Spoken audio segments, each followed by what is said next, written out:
Повелете со прашање.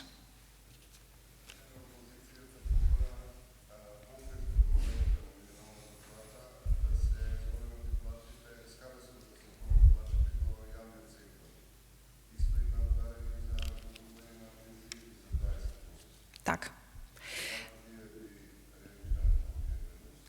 Вака, се ова теми кои што прво се започнати и диалог кој што е започнат од страна на владата со сите партнери, ќе повторам, низ еден социјален диалог. Значи, го слушнав предлог амандманот на опозицијата, кој што беше пред малку, нели, го слушнавме сите. Би сакала да кажам дека повторно се работи за некој паушален предлог, кој што мислам и самата опозиција е свесна дека правно не е издржан, затоа што предлог и предмет на Законот за минимална плата е токму тоа, утврдување на висина на минимална плата. Значи, Законот за минималната плата не утврдува плати во други сектори. Затоа се колективните договори, односно колективното преговарање и матичните закони, како што е, например, Законот за наставници и стручни соработници, кој што 10 месеци е блокирано од истата таа опозиција во комисија, а кој што го утврдува токму тоа.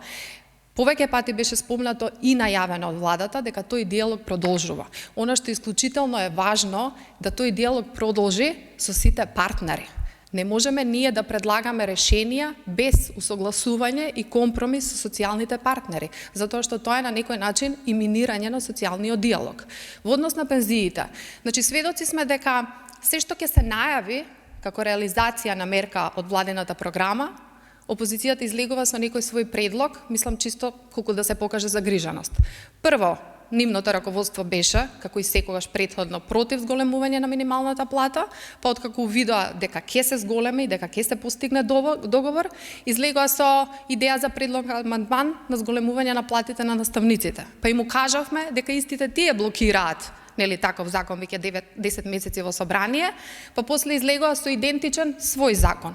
Во делот на пензиите, веднаш што беше најавено дека веќе се работи на нова методологија за зголемување на пензиите, излегоа со некаков предлог од зголемување за 20% кој ниту е дискутиран, нити усогласен со него, така да мислам дека е крајно несериозно и неодговорно да правиме нешто, да ги одоговлекуваме усвојувањето на сите овие закони што се однесуваат на нашите граѓани.